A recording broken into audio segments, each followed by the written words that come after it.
Hello students, previous video में हमने schedule of changes in working capital discuss किया था। अब हम देखेंगे preparation of fund flow statement, कोष प्रवाह विवरण किस प्रकार से बनाते हैं। देखिए, वर्किंग कैपिटल में कमी या वृद्धि के कारण स्पष्ट करने के लिए फंड फ्लो स्टेटमेंट प्रिपेयर किया जाता है। इसके टू पार्ट कर लिए जाते हैं। एक होता है हमारा सोर्सेज ऑफ फंड, मतलब कोषों के स्रोत, और दूसरा होता है यूजेज ऑफ फंड, कोषों के प्रयोग।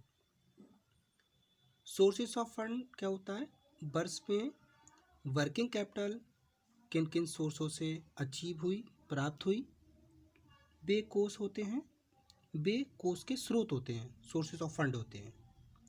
यदि दीर्घकालीन पूंजी में वृद्धि हुई हो तो वे कोष के स्रोत होते हैं, जैसे इश्यू ऑफ शेयर्स, अंशों का निर्गमन, इश्यू ऑफ डिवेंचर, ऋण पत्रों का निर्गमन, लॉन्ग टर्म लोन टेकन, दीर्घकालीन ऋण लेना, सेल ऑफ फिक्स असेट्स, स्थायी संपत्तियों की बिक्री, सेल ऑफ इन्वेस्टमेंट, विनियोगों की बिक्री, नॉन ट्रेडिंग इनकम, गैर व्यापारिक आय, फंड्स फ्रॉम ऑपरेशन, संचालन कोष। यूजेज ऑफ सोर्सेज की बात करें तो यूजेज ऑफ सोर्सेज क्या होते हैं? वर्ष में वर्किंग कैपिटल किन किन सोर्सों पर व्यय हुई, उनको हम व्यय हुई वे कोष के प्रयोग कहलाते हैं। किसी दीर्घकालीन दायित्व में परिवर्तन के कारण कार्यशील पूंजी में कमी हुई हो तो वह कोष के प्रयोग कहलाती है। इसमें कोष के प्रयोग कौन कौन से हो सकते हैं? जैसे पेमेंट ऑफ डिविडेंड, लाभांश का भुगतान, रिडम्पशन ऑफ प्रेफरेंस शेयर, पूर्वाधिकार अंशों का शोधन, रिडम्पशन ऑफ डिवेंचर्स, ऋण पत्रों का शोधन, पेमेंट ऑफ लोन, ऋण का भुगतान, परचेज ऑफ फिक्स असेट्स, स्थायी संपत्तियों का क्रय, परचेज ऑफ इन्वेस्टमेंट्स, विनियोगों का क्रय, फंड्स लॉस्ट इन ऑपरेशन, संचालन हानि में खोया कोष। अब देखिए, इससे रिलेटेड एक क्वेश्चन देखते हैं। Following are the comparative balance sheet of a company. यहाँ एक कंपनी की तुलनात्मक बैलेंस शीट दे रखी है 31 मार्च 2005 एंड 31 मार्च 2006। इसमें असेट्स की साइड में देखें तो fix assets, cash, stock, account receivable दे रखे हैं, और लाइब्रेरी साइड में देखें तो दोनों ही बैलेंस शीट की इसमें share capital, account payable and retain earning दे रखा है। You are to require to prepare the following. यहाँ पर हमें statement showing the changes in working capital, कार्यशील पूंजी में हुए परिवर्तन को दर्शाने वाला एक स्टेटमेंट प्रिपेयर करना है। Second, statement of sources and uses of fund, fund के साधनों और प्रयोग का विवरण, मतलब फंड फ्लो स्टेटमेंट प्रिपेयर करना है। तो पहले हम statement of changes in working capital prepare करेंगे और उसके बाद statement of sources and uses of fund prepare करेंगे। तो देखिए कैसे बनाते हैं, देखते हैं। तो देखिए, पहले प्रिपेयर करेंगे हम statement of changes in working capital. Statement of changes in working capital. इसके लिए यहाँ पे रखेंगे हम आइटम्स, यहाँ पे रखेंगे 31 मार्च 2005 का बैलेंस शीट, फिर इसमें जो चेंजिंग आएगी यहाँ रखेंगे 31 मार्च 2006। यहाँ देखेंगे changes in working capital, working capital अगर इंक्रीज होती है तो इसको हम इस कॉलम में लिखेंगे, डिक्रीज इस कॉलम में लिखेंगे।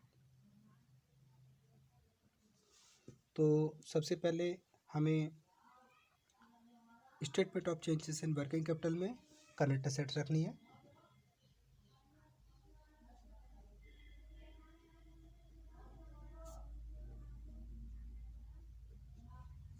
अब हम देखेंगे क्वेश्चन में स्टेटमेंट करंट असेट्स में। देखिए 50,000 फिक्स असेट्स है और 66,000 ये दूसरे बैलेंस शीट की है, तो हमें करंट एसेट्स से मतलब है, तो हम यहाँ पे सबसे पहले कैश देखेंगे। कैश देख रहे हैं 2005 की बैलेंस शीट में 30,000 और 2006 की बैलेंस शीट में 47,000। तो पहले रखते हैं हम कैश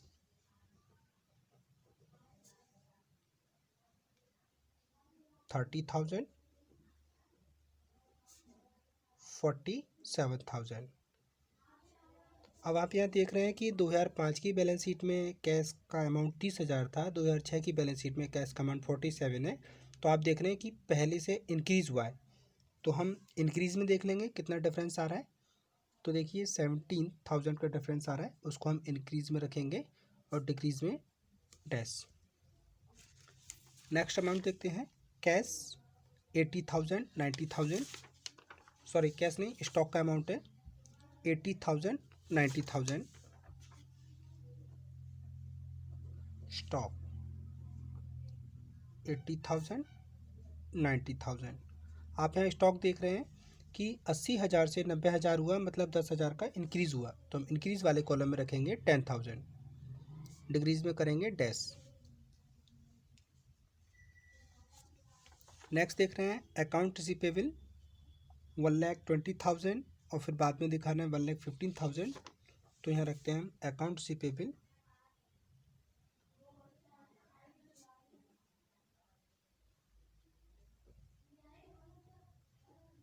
पहले थे 1,20,000, उसके बाद है 1,15,000। तो आप यहाँ देख रहे हैं 1,20,000 से 1,15,000 हो रहे हैं, मतलब 5,000 से डिक्रीज़ हुए, तो हम 5,000 लिखेंगे डिक्रीज़ वाले कॉलम में। इसके बाद हमारी करंट एसेट्स हमने सारी लिख ली हैं। अब यहाँ टोटल कर लेंगे।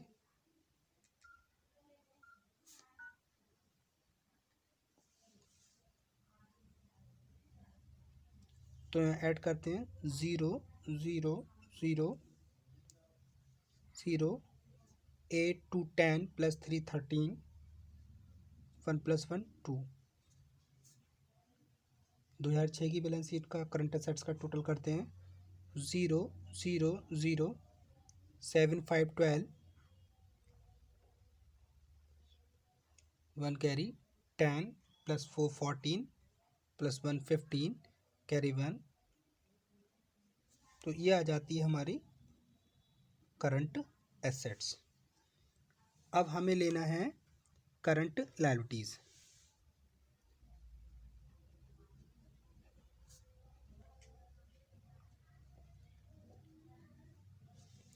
देखिए क्वेश्चन में देखते हैं करंट लायबिलिटीज़। तो यहाँ पे देखिए शेयर कैपिटल भी है, अकाउंट पेबल है और रिटेन अर्निंग है। तो हम यहाँ पे देख रहे हैं जिस तरीके से करंट असेट्स में अकाउंट रिसीवेबल लिए थे, तो हम करंट लायबिलिटीज़ में लेके अकाउंट पेबल।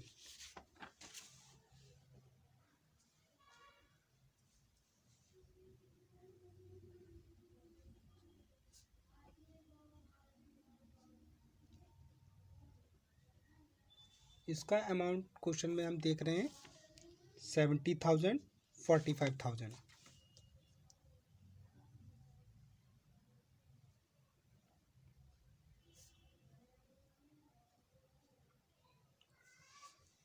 आप यहाँ देख रहे हैं कि 2005 की बैलेंस शीट में अकाउंट पेबल का अमाउंट 70,000 है और 2006 की बैलेंस शीट में 45,000 है। तो आप यहाँ देख रहे हैं कि ये जो लायबिलिटीज़ है वो हमारी 25,000 इंक्रीज़ हुई है, तो हम इसको इंक्रीज़ में लिखेंगे 25,000। अब करंट लायबिलिटीज़ का टोटलिंग करेंगे, तो देखिए इसमें कोई भी अमाउंट और ऐड करने के लिए नहीं है, तो यही आ जाएगा हमारा करंट लायबिलिटीज़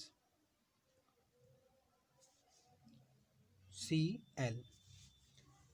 अब देखिए वर्किंग कैपिटल जो निकालते हैं वो current assets minus current liabilities करके निकालते हैं। तो हम यहाँ पे हम वर्किंग कैपिटल निकालेंगे।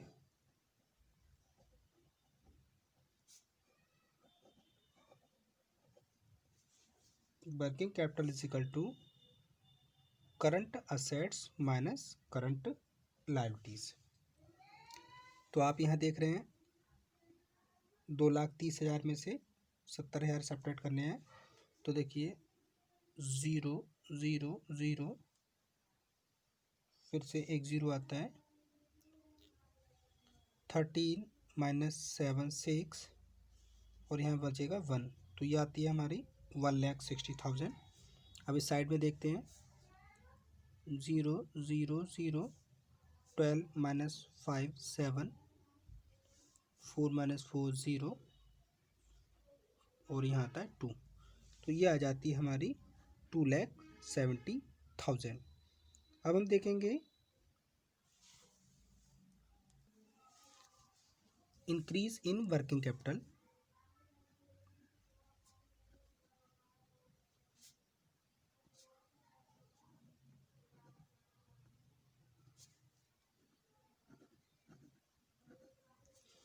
टोटलिंग करते हैं।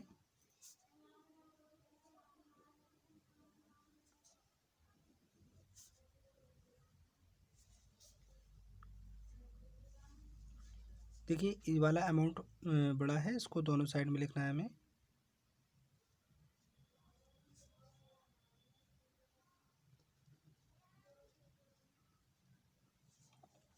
इसका टोटल करते हैं।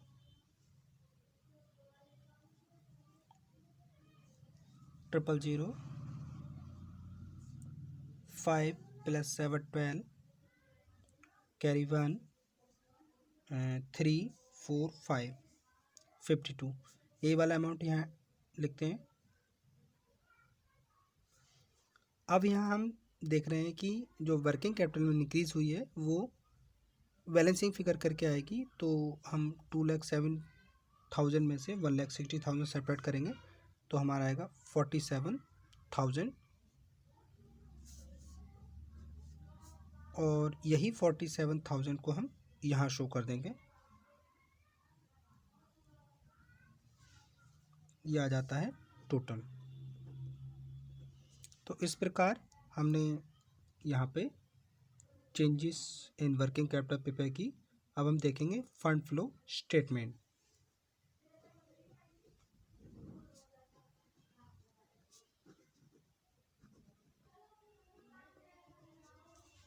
यहाँ पे लिखेंगे सोर्सेस ऑफ फंड,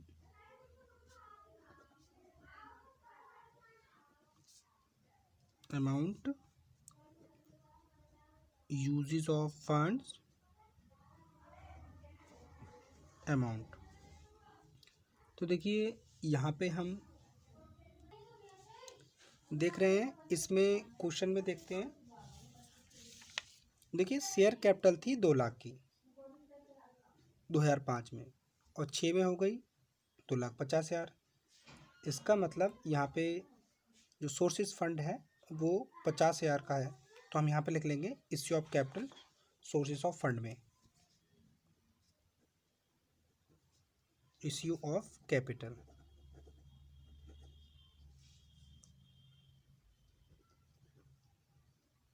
50,000। आगे देखिए, इसमें देखिए रिटेन अर्निंग 10,000 2005 में, और 2006 में 23,000। तो इसका जो डिफरेंस निकल के आएगा वो हमारा होगा फंड फ्रॉम ऑपरेशन। तो यहाँ लिखते हैं फंड फ्रॉम ऑपरेशन 13,000। अब हम देखेंगे यूजेस ऑफ फंड, फंड का किस प्रकार यूजेस किया गया। तो आप देख रहे हैं कि जो फिक्स असेट थी 2005 में 50,000 थी, और 2006 में 66,000 हो गई।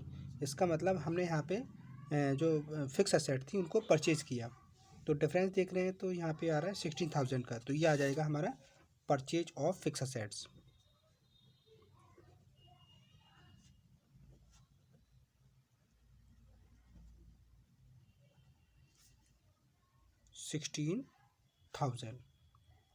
इसके साथ ही जो statement of changes in working capital में हमने देखा है कि इंक्रीज हुआ है वर्किंग कैपिटल 47,000 की, वो हम यहाँ लिख लेंगे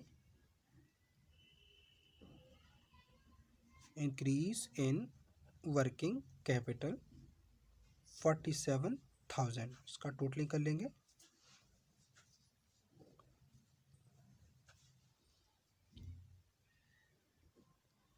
63,000 और यहाँ पर भी 63,000।